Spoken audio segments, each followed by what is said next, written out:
এটা আমার ছাগল। আরে না না, এটা আমার ছাগল বলছি, আমার ছাগল। এটা আমার ছাগল। তোর হয় কি করে রে? এটা আমার ছাগল। হ্যাঁ বললে হবে না? আমার ছাগল আমি বলছি। কি হচ্ছে? আমার ছাগল, আপনারা বিশ্বাস করুন। আরে আমার আমার আমার এ তো আচ্ছা মুশকিল। হ্যাঁ, একমাত্র একজনই পারবে এই সমস্যার সমাধান করতে। গোপাল। গোপাল, রাজসভা চলছে আর তুমি ঘুমোচ্ছ? না মানে ওই চোখ বন্ধ করে মনঃসংযোগ করছিলাম মহারাজ। এবার তুমি উদ্ধার করো তাহলে, কে সত্যি বলছে আর কে মিথ্যে। সঠিক লোককেই সঠিক কাজ দিয়েছেন মহারাজ। একজন মিথ্যাবাদী ঠিক আর একজন মিথ্যাবাদীকে চিনবে। এ তো খুব সহজ কাজ মহারাজ। ওই ছাগলটাকে জিজ্ঞেস করলেই তো বলে দেবে তার আসল মালিক কে। আর ছাগলের ভাষা তো আমাদের মধ্যে সবচাইতে ভালো বোঝে।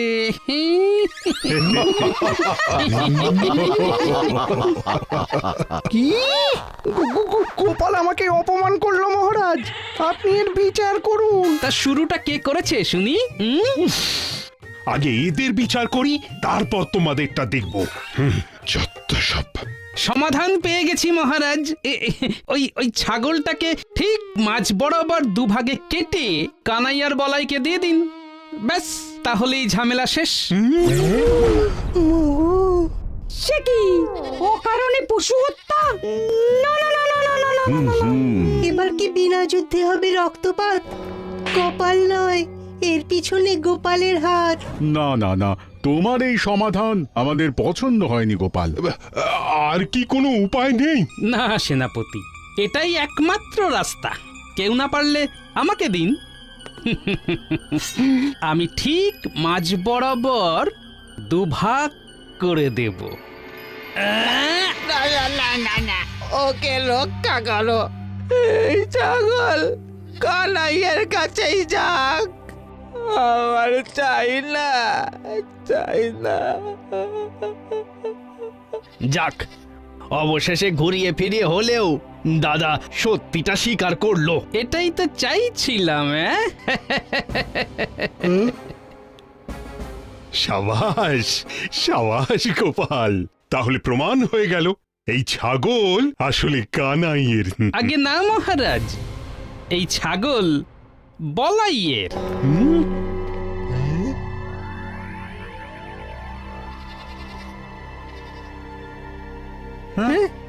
গোপাল বলে কি? গোপালের মাথায় নিশ্চয়ই বায়ু চড়েছে। একটু ডাবের জল খাবে গোপাল? সে আপনি খাওয়াতে চাইলে খাওয়াবেন, কিন্তু সত্যিটা হলো ওই বেটা কানাই হলো ঠগ। কিভাবে বুঝলে? এই ছাগল ওর নিজের হলে দুভাগ করার কথা শুনে লাফিয়ে উঠত, ঠিক যেমন বলাই করেছিল। নিজের পোষ্যের উপর এটুকু মায়া তো সকলেরই থাকে মহারাজ।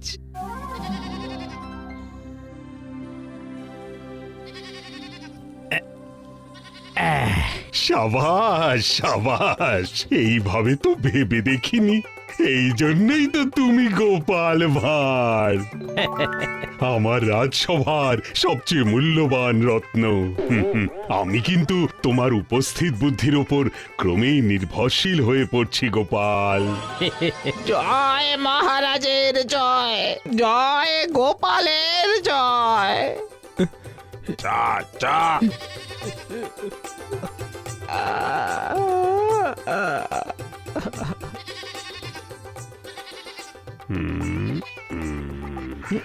মহারাজ আপনাকে চিন্তিত দেখাচ্ছে, কিন্তু সব সমাধান তো হয়েই গেল। না না, একটা সমাধান এখনো বাকি। তা সমস্যাটা যদি একটু খুলে বলেন। সমস্যাটা হলে তুমি। আমি? কিন্তু গোপাল, তোমার অবর্তমানে কার বুদ্ধিতেই রাজ্য চলবে সেটা ভেবেই বড় দুশ্চিন্তা হচ্ছে। কেন মহারাজ, আমি তো আছি। সেটা তো আরো বেশি দুশ্চিন্তার।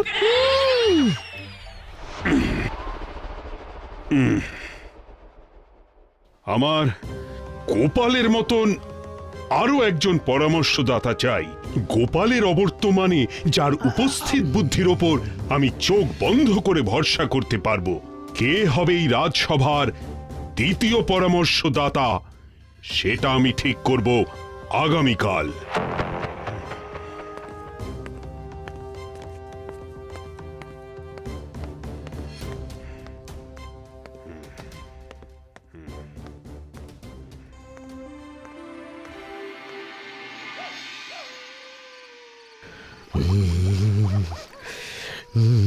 শান্ত হও গো, শান্ত হও। মাথা গরম করলে যে ফল পাওয়া যায় না। জানি গিন্নি জানি, ফল পেতে গেলে যে গাছ বসাতে হয়, আর তুমি এখন সেই গাছেই জল ঢালছো। মানে মানে আমার মাথা। এবার যা করার এই মাথা দিয়েই করতে হবে। কি করবে কিছু ভেবেছো? ধ্যাৎ, এই সঠিক সময় না আমার বুদ্ধিগুলো ধার নেওয়া খদ্দেরের মতোই হাওয়া হয়ে যায়, কিছুতেই দোকানের আশেপাশে আসতে চায় না।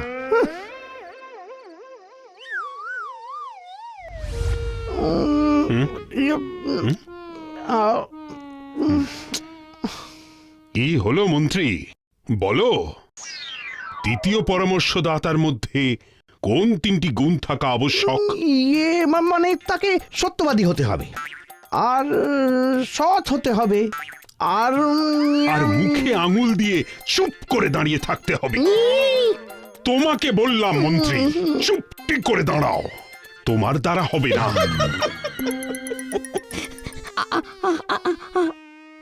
আমার মনে হয় দ্বিতীয় পরামর্শদাতার মধ্যে যে তিনটি গুণ আবশ্যক সেটি হলো: 1, তাকে জ্ঞানী হতে হবে; 2, তার উপস্থিত বুদ্ধি থাকতে হবে; আর 3, তার মাথা হতে হবে যে কোনো পরিস্থিতিতে বরফের মতো ঠান্ডা।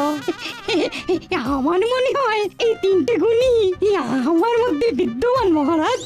অসাধারণ, আমি এমন একজনকেই খুঁজছিলাম। কি গোপাল, রাজসভার দ্বিতীয় পরামর্শদাতা হিসেবে পণ্ডিতকে কেমন মানাবে? ইলিশের সঙ্গে সর্ষে বাটা যেমন মানায় মহারাজ, একেবারে অতুলনীয়।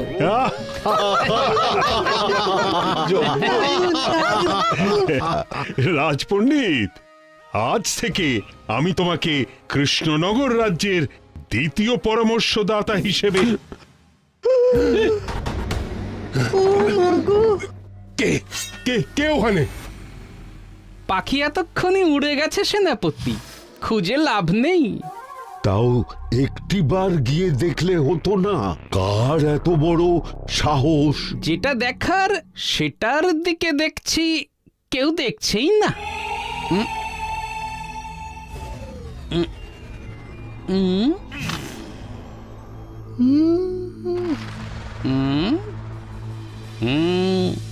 ঠিক ধরেছি। এই নিন মহারাজ, আপনার প্রিয় পাত্র আপনাকে চিঠি লিখেছে। কি, এ তো নবাব বাহাদুরের চিঠি। উনি কৃষ্ণনগর আক্রমণ করতে চলেছেন।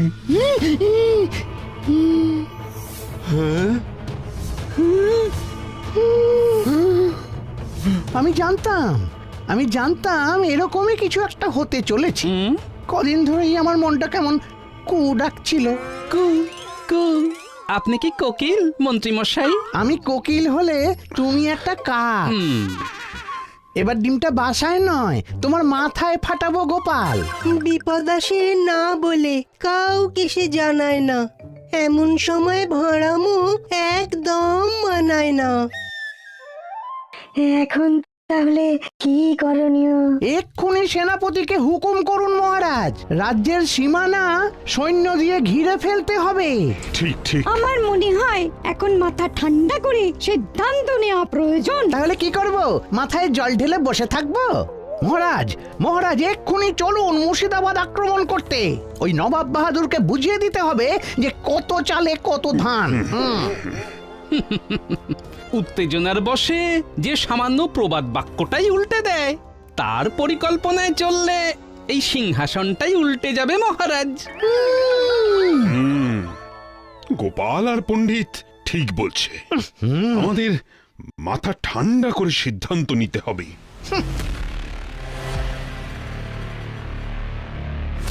সবার প্রথমে আমাদের নিশ্চিত করতে হবে যাতে অত আক্রমণের ফলে রাজ্যের সাধারণ মানুষের কোনো ক্ষতি না হয়।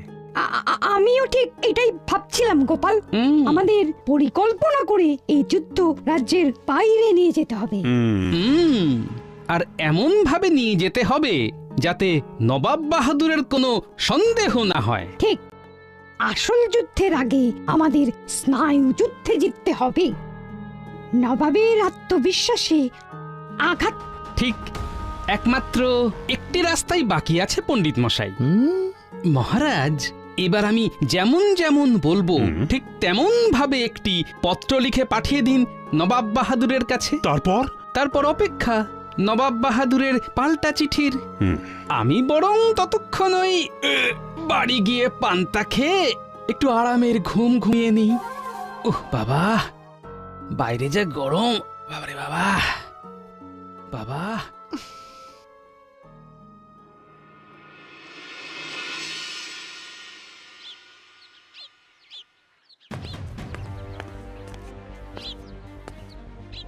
তোমাকে বললাম মন্ত্রী, চুপটি করে দাঁড়াও।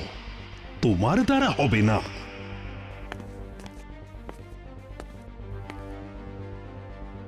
কি গোপাল, রাজসভার দ্বিতীয় পরামর্শদাতা হিসেবে পণ্ডিতকে কেমন মানাবে?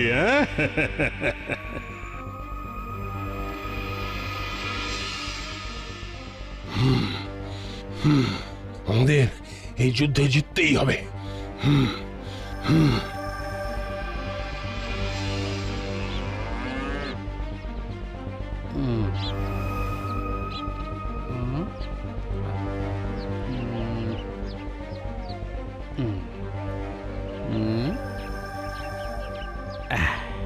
খসড়া প্রস্তুত।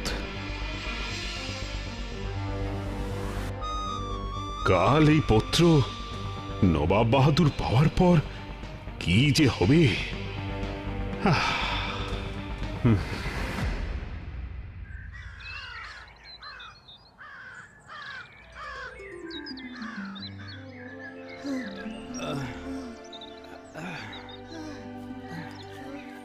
আর কত দূর বাবা? সে এখনো অনেকটা পথ। সন্ধ্যের মধ্যেই মুর্শিদাবাদ পৌঁছে যাব। আমরা এই পথ ধরে কেন যাচ্ছি বাবা? ওই টিলাপাড়ের পথ ধরে গেলে তো দুপুরের মধ্যেই পৌঁছে যেতাম। হ্যাঁ, তা ঠিক, কিন্তু ওই খাঁ রোদ, আর তার উপর ওই পথে যে একটা গাছও নেই। এতটা পথ পেরিয়ে তারপর নদী পার হয়ে যেতে যে অনেক কষ্ট বাবা। সময় বেশি লাগলেও এ পথে কষ্ট কম। তাই বুঝি?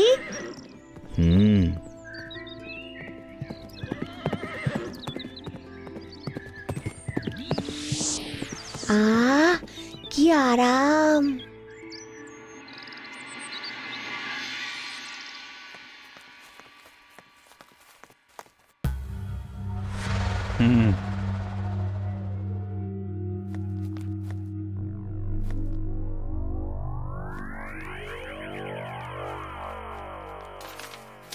আমার কাছে যুদ্ধ মানে শুধু হাতে তলোয়ার তুলে নেওয়া নয়। আমার কাছে যুদ্ধ মানে শারীরিক বল ও বুদ্ধির মাধ্যমে নিজের শক্তি প্রদর্শন। ভাববেন না আমি ভয় পেয়েছি। আমি শুধু চাই না আমাদের শক্তি প্রদর্শনের আঁচ সাধারণ মানুষের গায়ে গিয়ে লাগুক। কৃষ্ণচন্দ্রের এত বড় সাহস! তারপর কি লিখেছে জাহাপানা? তাই আমি আমার সেরা 5 জন যোদ্ধাকে মুর্শিদাবাদ ও কৃষ্ণনগরের মাঝে অবস্থিত টিলাপাড়ের প্রান্তরে পাঠাবো। আপনিও আপনার সেরা 5 জন যোদ্ধাকে পাঠাবেন। 2 দলের মধ্যে লড়াই হবে। যদি আপনার দল জেতে তাহলে আমি অবলীলায় আমার কৃষ্ণনগর দিয়ে দেবো। বাবা রে বাবা, এত আত্মবিশ্বাস কৃষ্ণচন্দ্রের! সৈন্যদের তৈরি হতে বলো উজির। আমি এক্ষুনি কৃষ্ণনগর আক্রমণ করব। মাথা গরম করে কোনো সিদ্ধান্ত নেবেন না জাহাপানা। আপনি রাজ্য আক্রমণ করতে চান তো বেশ বেশ তাই করবেন, তবে আমার সঙ্গে দাবা খেলায়। তারপর মাথা ঠান্ডা হলে ভেবে চিন্তে সিদ্ধান্ত নেবেন।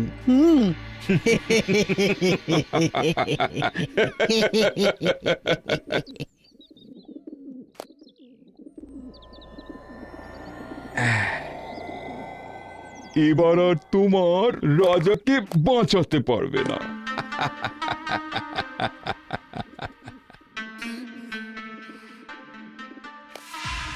এ কি, তুমি?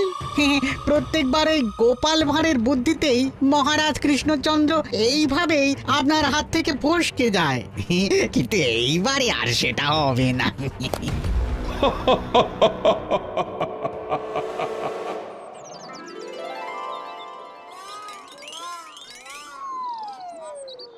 আহ, শান্তি। আগে বাংলায় ছিল 6টা ঋতু, কিন্তু দুনিয়া যেভাবে বদলাচ্ছে তাতে করে ঋতু 6টাই আছে, শুধু নামগুলো একটু বদলেছে। এই যেমন 1 গ্রীষ্ম, 2 গ্রীষ্মের সঙ্গে একটু বর্ষা, 3 আবার হালকা গ্রীষ্ম, 4 একটু কম গ্রীষ্ম, 5 শীতের সঙ্গে গ্রীষ্ম, আর 6 আবার হালকা গ্রীষ্ম। তুমি উঠলে? আরে তাড়াতাড়ি ওঠো গোপাল। না হলে কিন্তু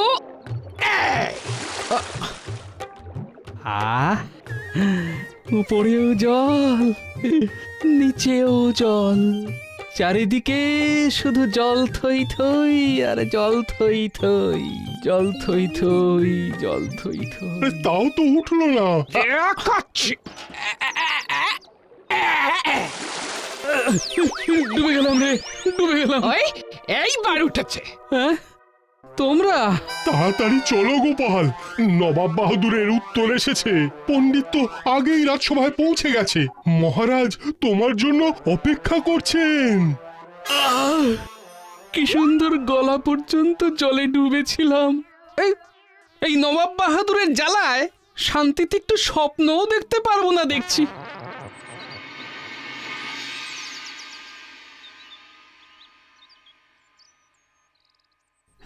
চিঠিতে কি আছে মহারাজ? নবাব বাহাদুরের আত্মবিশ্বাস, উনি আমাদের প্রস্তাবে রাজি হয়েছেন।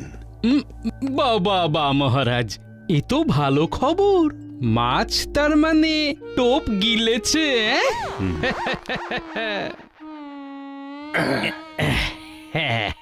শুধু গেলেনি, একেবারে হজম করে ছেড়েছে গোপাল। নবাব বাহাদুর আরো লিখেছেন, তবে শুধু একবার নয় কৃষ্ণচন্দ্র, আমি তোমাকে 3টে সুযোগ দেব। এর মধ্যে তুমি যদি একবারও জিতে দেখাতে পারো, তাহলে আমি তোমার রাজ্যের দিকে আর কখনোই চোখ তুলে তাকাবো না। তাহলে আজ থেকে 3 দিন পর টিলাপাড়ের প্রান্তরে দেখা হচ্ছে। বাবারে, নবাব বাহাদুরের আত্মবিশ্বাস জমে জমে পাহাড় হয়ে গেছে। কিন্তু নবাব বাহাদুরের এত আত্মবিশ্বাস এলো কোথা থেকে? কি মন্ত্রী মশাই কোথায়? আহ, মন্ত্রীর কথা ছাড়ো গোপাল। সকাল থেকে আমরাও তাকে দেখিনি গোপাল। নবাব বাহাদুরের এত আত্মবিশ্বাস দেখে আমার তো রীতিমতো পা কাঁপছে। তবে কি ভুল পথে হাঁটলাম সেনাপতি? আচ্ছা, তোমরা পারবে তো এই 3 বারের মধ্যে অন্তত একবার জিতে আসতে, নাকি অন্য পথ? না মহারাজ, শেষ মুহূর্তে অন্য পথে হাঁটলে লাভ হবে না, বরং ক্ষতি হওয়ার সম্ভাবনাই বেশি। হ্যাঁ, আমিও পণ্ডিতের সঙ্গে একমত। আমরা পারবো, আমাদের পারতেই হবে। আমি আমার রণনীতি তৈরি করে ফেলেছি মহারাজ। আমরা টিলাপাড়ের পশ্চিম প্রান্ত দিয়ে প্রবেশ করব। ওই পথ কেউ খুব একটা মারায় না। তারপর সুযোগ বুঝে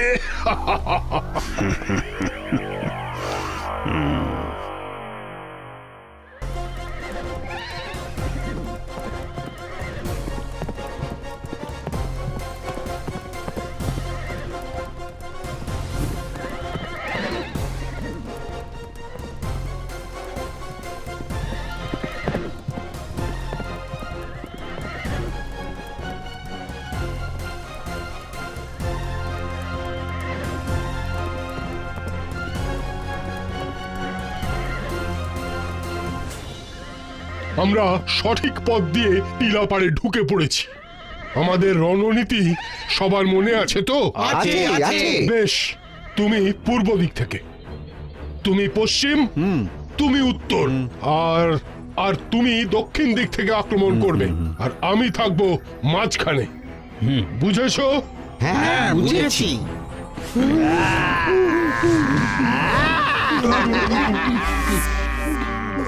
আমরাও বুঝে গেছি সেনাপতি, শুধু তুমি বুঝতে পারোনি। এবার সুবোধ বালকের মতো আত্মসমর্পণ করে নিজেদের রাজ্যে ফিরে যাও, না হলে করলাম আত্মসমর্পণ, এছাড়া আর তো কোনো উপায় নেই।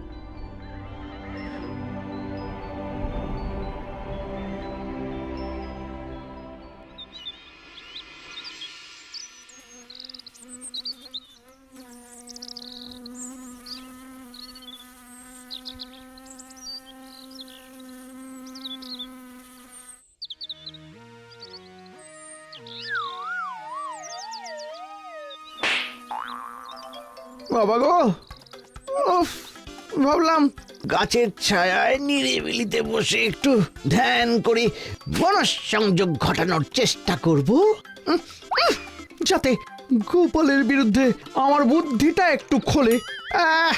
সেগুড়ে বালি এসে থেকে শুধু মশা মৌমাছি বলতা যে পাচ্ছে গোপালের মতন হুল ফুটে দিয়ে পালাচ্ছে, এদিকে মারতে গেলেই উড়ে পালিয়ে যাচ্ছে। এদিকে দিন তিনেক হয়ে গেল, যাই এদের থেকে গোপালই ভালো, ও অন্তত আর উড়ে তো আর পালাতে পারে না।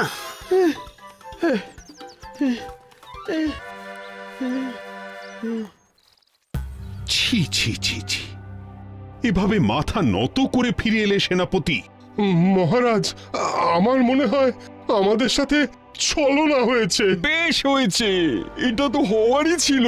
ওরা স্বপ্নেও ভাবেনি আমরা আচমকা ওদের ওপর ঝাঁপিয়ে পড়ব। ওরা খুব চমকে গেছে জাহাপনা। চমকে যাওয়াটাই স্বাভাবিক মহারাজ, যেন মনে হলো ওরা আমাদের সব পরিকল্পনা আগে থেকেই জানতো। তাই নবাব বাহাদুরের এত আত্মবিশ্বাস। এইবার 2-2 4 হলো।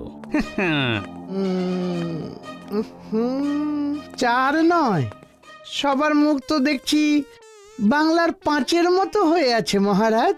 মন্ত্রী, কি হয়েছে মহারাজ? তুমি কদিন কোথায় ছিলে? আচ্ছা, এসবের পেছনে তুমি নেই তো? আমি? না না মহারাজ, আমি এসবের সাথেও নেই, 5-এও নেই। আমি তো জঙ্গলে বসে ধ্যান করছিলাম। তারপর সেনাপতিরা হেরে গিয়ে ফিরে এলো, আর সঙ্গে সঙ্গে আপনিও এলেন। কি তাই তো? সে কি, সেনাপতিরা হেরে গেছে? না না না না, এরকম লজ্জার হারের চেয়ে নবাব বাহাদুরের কাছে আত্মসমর্পণ করা অনেক বেশি সম্মানের ছিল। নবাব বাহাদুর কৃষ্ণনগরের দখল নিলে হাতে পায়ে ধরে আমি হব নতুন রাজা। আমরা ভুলে যাচ্ছি মহারাজ যে আমাদের হাতে এখনো 2টো সুযোগ আছে, আর সেই সুযোগ নবাব বাহাদুরই আমাদের দিয়েছেন। তাই হাল না ছেড়ে আমাদের সিদ্ধান্তে আমাদের টিকে থাকা উচিত। ওরে বাবা, এখনো 2টো সুযোগ? হ্যাঁ, পণ্ডিতের সাথে আমিও একমত মহারাজ। সেনাপতি, আমাদের চাই এখন নতুন রণকৌশল। আগামীকাল তোমরা 5 জন সঠিক সময়ের ঘন্টাখানেক আগেই টিলাপাড়ে পৌঁছে ঘাপটি মেরে থাকবে। তারপর সঠিক সময়ে বেরিয়ে এসে ওদের একেবারে চমকে দেবে। দারুণ বুদ্ধি দিয়েছ গোপাল। কাল তাহলে আমরা ওই টিলা পাড়ের নদীর ধারে একটা বড় পাথরের আড়ালে ওদের অপেক্ষায় থাকবো। এবার নবাব বাহাদুরকে বুঝিয়ে দেব আমরাও কম যাই না। গোপাল আর পণ্ডিত, তোমরা দুজনে আমার এই রাজসভার প্রধান পরামর্শদাতা। আশা করি তোমাদের দুজনের পরামর্শে আমরা জয়লাভ করবই।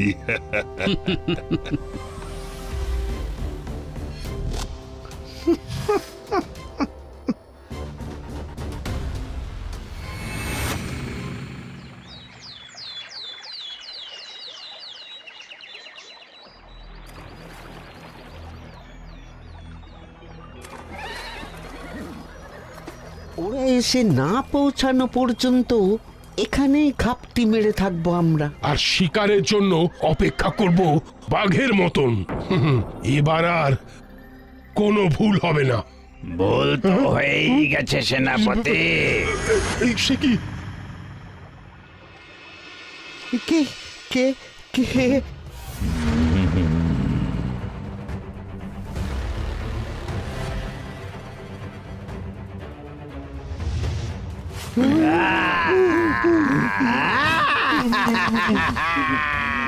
ভুল নয়, একেবারে ঠিক ধরেছো তোমরা। আমরা তখন ওই কাদায় শিকারি কুমিরের মতন শুয়ে শিকারের অপেক্ষায় ছিলাম।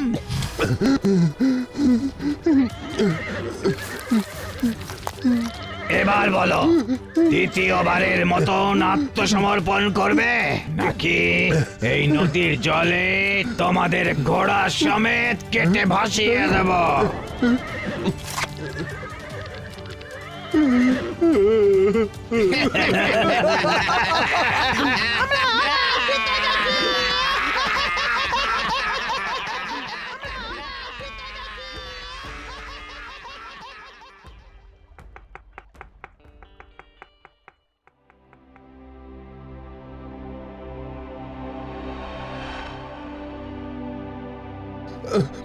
ওরা কি করে জানলো আমরা নদীর ধারে নির্দিষ্ট সময়ের আগে পৌঁছে ওদের জন্য অপেক্ষা করব?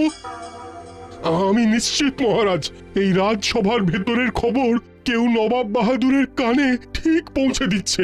আর একটি মাত্র সুযোগ, এবার যদি হেরে যাই তাহলে? সেনাপতির কথা ফেলে দেওয়ার মতো নয়। যতক্ষণ না আমরা সেই গুপ্তচরকে খুঁজে বার করতে পারছি ততক্ষণ ওই নবাব বাহাদুরের বিরুদ্ধে আমাদের কোনো রণনীতি কাজ করবে না মহারাজ। কিন্তু তাকে চেনার উপায় কি গোপাল? একটা উপায় আছে মহারাজ, যদি অভয় দেন তো বলি। দিলাম গোপাল, হাতে যে আর বেশি সময় নেই। কি করতে হবে তাড়াতাড়ি বলো।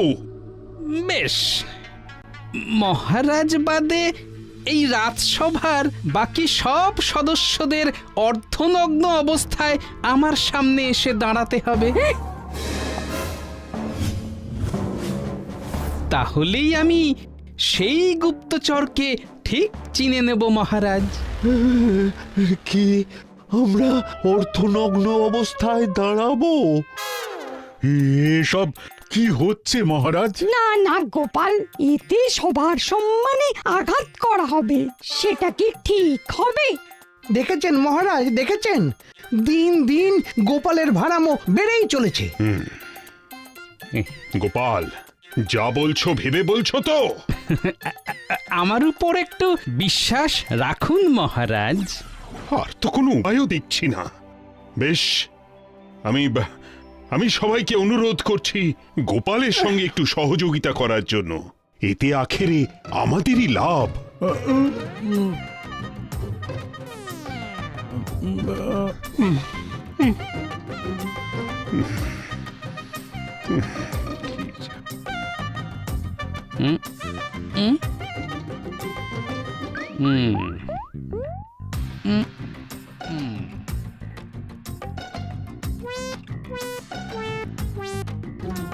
কি হলো গোপাল, খুঁজে পেলে তাকে? না মহারাজ, আমি পারলাম না। সবাই আমাকে ক্ষমা করবেন। হ্যাঁ, ক্ষমা করবেন।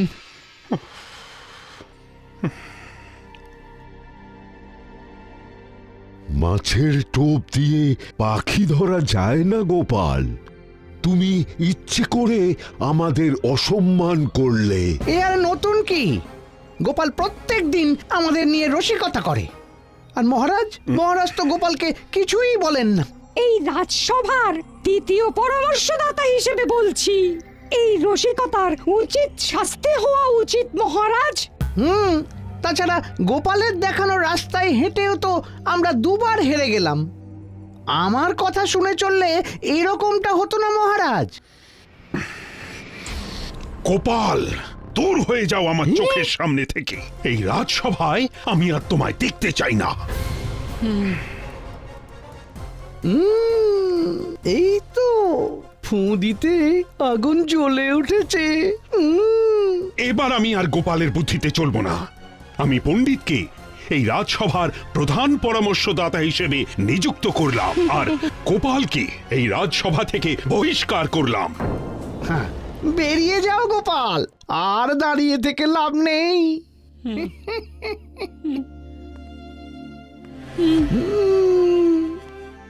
মন্ত্রী আর পণ্ডিত, তোমরা দুজনে সেনাপতির সঙ্গে গোপন বৈঠকে বসে নতুন রণনীতি তৈরি করো। আগামীকাল জিততেই হবে।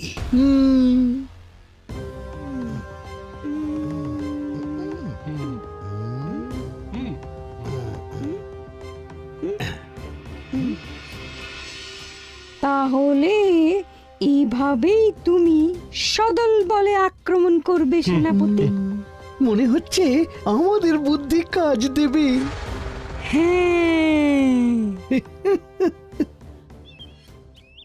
সবে তো রাজসভা থেকে ফিরলে, ছাতা নিয়ে আবার কোথায় চললে? আমার রাজসভার চাকরিটার নেই গিন্নি। চাকরি ছেড়ে আমি আমার স্বপ্ন পূরণ করতে চললাম। চাকরি ছেড়ে স্বপ্ন পূরণ? দেখি তো কেমন স্বপ্ন।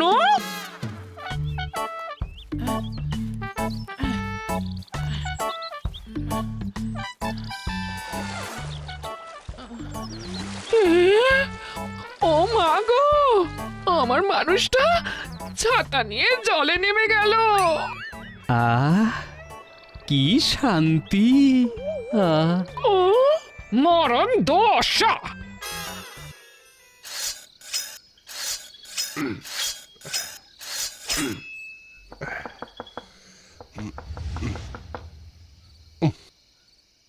এত রাতে আবার আমার বাড়িতে কে এলো? উফ, এ কি এত রাতে?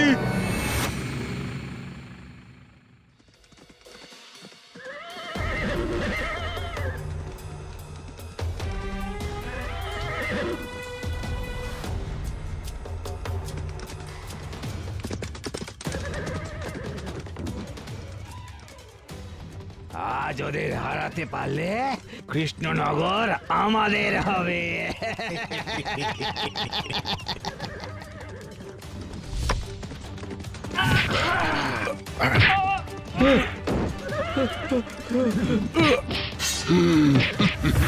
গতকাল রাতেই তলোয়ারে ধার দিয়েছি, এবার আত্মসমর্পণ না করলে থর থেকে গর্দান দুভাগ হবে, টেকটিও পাবে না। হ্যাঁ,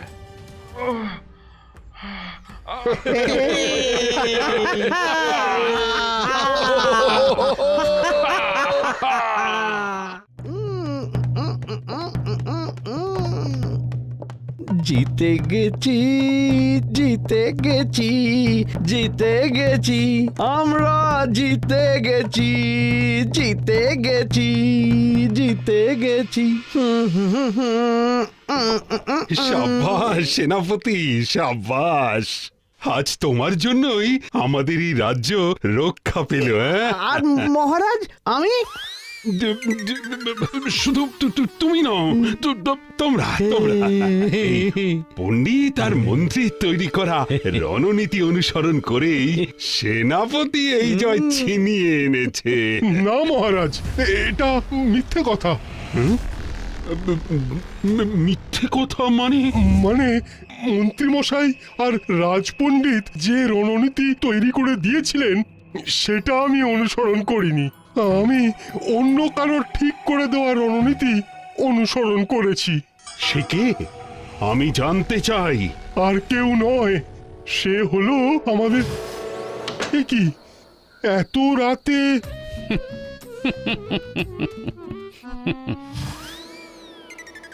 গোপাল। গোপাল? এত বড় সাহস!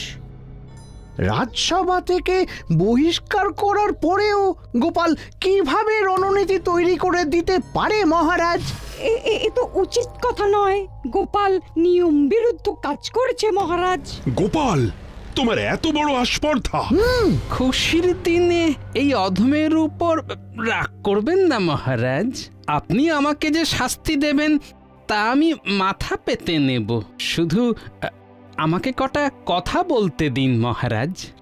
হ্যাঁ মহারাজ, গোপালকে দয়া করে বলতে দিন। হ্যাঁ, রাজ্য যখন হাতছাড়া হচ্ছে না, তখন গোপালের কথা শোনা যেতেই পারে। হ্যাঁ হ্যাঁ, মাথায় তো এখন কোনো দুশ্চিন্তা নেই, তাই গোপাল আবার ভাড়ামো করলেও ক্ষতি নেই। শুধু আবার অর্ধনগ্ন হতে বলো না যেন। না না না, ওসব কিছু নয়। এবার বরং পালা হাটে হাড়ি ভাঙার। আর আপনাদের সবাইকে অর্থনগ্ন করে আমি সেদিন সফল হয়েছিলাম। শুধু বলিনি যাতে সে বুঝতে না পারে যে গোপাল সব জেনে ফেলেছে। এসব কি বলছো তুমি গোপাল? আগে আমি ঠিক বলছি মহারাজ। এই গুপ্তচর যদি একবার বুঝে ফেলতো যে তার সব পরিকল্পনা আমি ধরে ফেলেছি, তাহলে সে সাবধান হয়ে যেত আর আমরা আবার হেরে যেতাম। তাই তো আমি চুপ করেছিলাম। বাবারি বাবা, এসব শুনে আমার গায়ে এলো জ্বর। আমরা সবাই জানতে চাই কে সেই গুপ্তচর। আমিও জানতে চাই গোপাল, কে সেই বিশ্বাসঘাতক? আগে আপনার প্রধান পরামর্শদাতা রাজপণ্ডিত।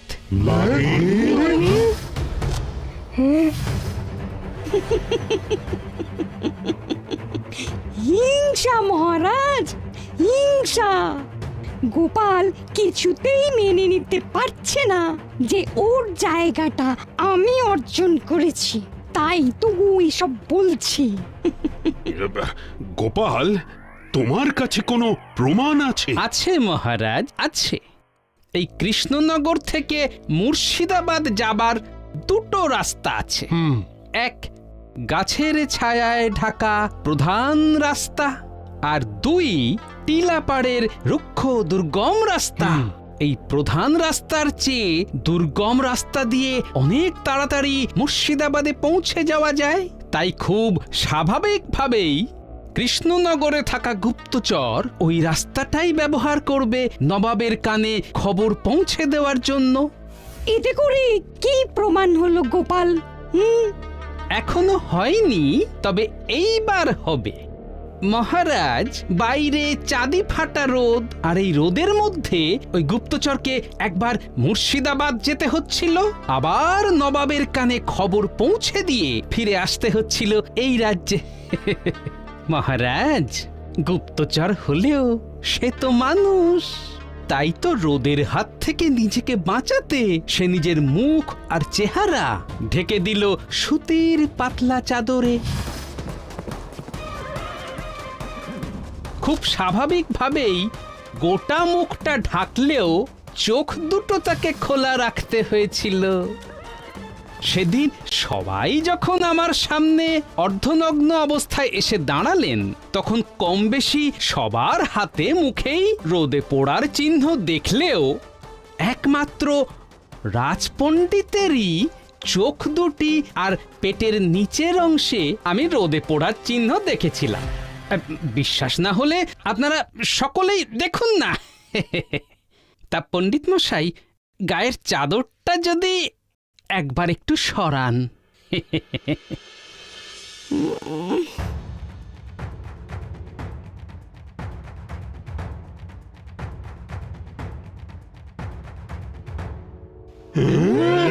তার মানে তুমি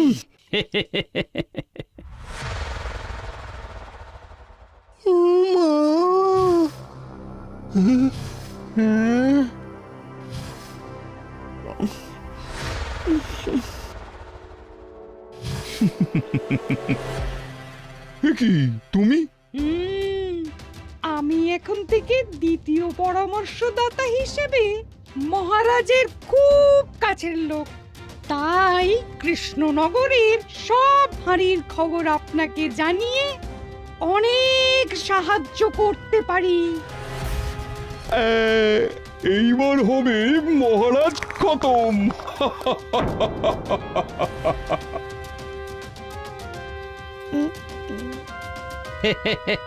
দেখুন, পণ্ডিত,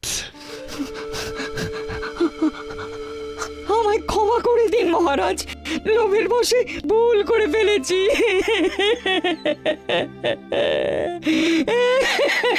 ও গোপাল তার মানে ঠিক বলছে। হ্যাঁ মহারাজ, গোপালের সব কথাই ঠিক, সব কথাই ঠিক। কিসের এত লোভ তোমার পণ্ডিত? রাজসভার একজন পণ্ডিত হয়েও গোপাল আমার চেয়ে অনেক বেশি জনপ্রিয়, এটা আমি কিছুতেই মেনে নিতে পারতাম না, কিছুতেই না। আমি তো এখনো পারি না। তারপর একদিন এলো দ্বিতীয় পরামর্শদাতা হওয়ার সুযোগ। নিজের বুদ্ধি আর পাণ্ডিত্য ফলিয়ে আমি আপনার দ্বিতীয় পরামর্শদাতা হলাম। কিন্তু কিন্তু কিন্তু চারা গাছ হয়ে বট গাছের নিচে আর কতদিন বাঁচা যায়, তাই তো? ঠিক তাই খুব লোভ হলো গোপালকে সরিয়ে মহারাজের প্রধান পরামর্শদাতা হওয়ার। কিন্তু কিন্তু মনটা ঠিক ভরল না। লোভ হলো ওই ওই সিংহাসনে যদি একবার বসতে পারতাম। বাহ বাহ বাবা বাবা বাহ, তাই নবাব বাহাদুরের সঙ্গে হাত মিলিয়ে তুমি ছি। গোপালের মতন একজন পরামর্শদাতা থাকতে আপনার আর কাউকে প্রয়োজন নেই। আমি আজ এই মুহূর্তে আপনার প্রধান পরামর্শদাতার পদ থেকে সরে দাঁড়ালাম। শুধু সরে দাঁড়ালে হবে না, তোমাকে কঠিন শাস্তি পেতে হবে। আমার কাজ শেষ, এবার আমাকে কি শাস্তি দেবেন মহারাজ? শাস্তি নয় গোপাল, শাস্তি নয়, তোমাকে পুরস্কার দেব। আজ যে বড় খুশির দিন, তুমি না থাকলে এই দিনটা যে দেখতেই পেতাম না। আমার একটা প্রশ্ন আছে মনে, করতে পারি কি তা সবার সামনে? হ্যাঁ হ্যাঁ, করে ফেলো করে ফেলো। রোদে পোড়া দাগই একমাত্র লক্ষণ, গোপাল তা বুঝলো কেমনে? তাই তো, এটা তো সত্যি। এর পেছনে একটা ছোট্ট গল্প আছে। তাহলে সেটা বলি মহারাজ। বেশ, বলো বলো। সপ্তাহখানেক আগে একদিন সকালে আমি আমার মেয়ের বাড়ি গিয়েছিলাম। তারপর মুখে কিছু দিয়েই মেয়ের বাড়ি থেকে কাজ মিটিয়ে আবার বাড়ির পথে রওনা দিয়েছিলাম।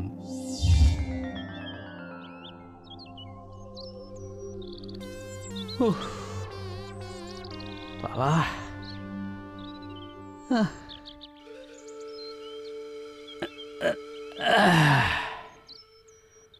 গিন্নি, ও গিন্নি, একটু জল দাও না। ও তুমি এসে গেছো, এই নাও।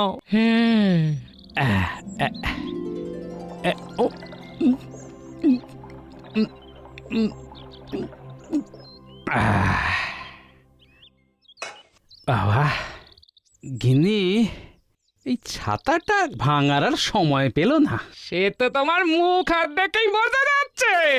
কেন কেন? একবার আয়নায় গিয়ে নিজের মুখটা একবার দেখো না, রোদে একেবারে তামা হয়ে এসেছো। এই দেখো, ও তাই নাকি? হুম, আর ঠিক এটা ভেবেই তখন আমার বুদ্ধিটা নাড়া দেয় আর সন্দেহটা বাস্তব হয়। যা, গোপাল আবার বুদ্ধি দিয়ে সব জয় করে নিল। এবার আমাকে এই গোপালের সঙ্গে টেক্কা দেওয়ার জন্য হিমালয়ে গিয়ে মনঃসংযোগ করতে হবে দেখছি। আপনার সঙ্গে আমিও যাব মন্ত্রী মশাই। হিমালয়েও? ওখানে অনেক বরফ। উফ বাবা, এই গরমে কৃষ্ণনগরে আর পেরে উঠছি না। তুমি আমার পিছু ছাড়বে না গোপাল? না, যেখানে মন্ত্রী চালবে চাল সেখানে এই গোপাল ফেলবে জাল। খপাত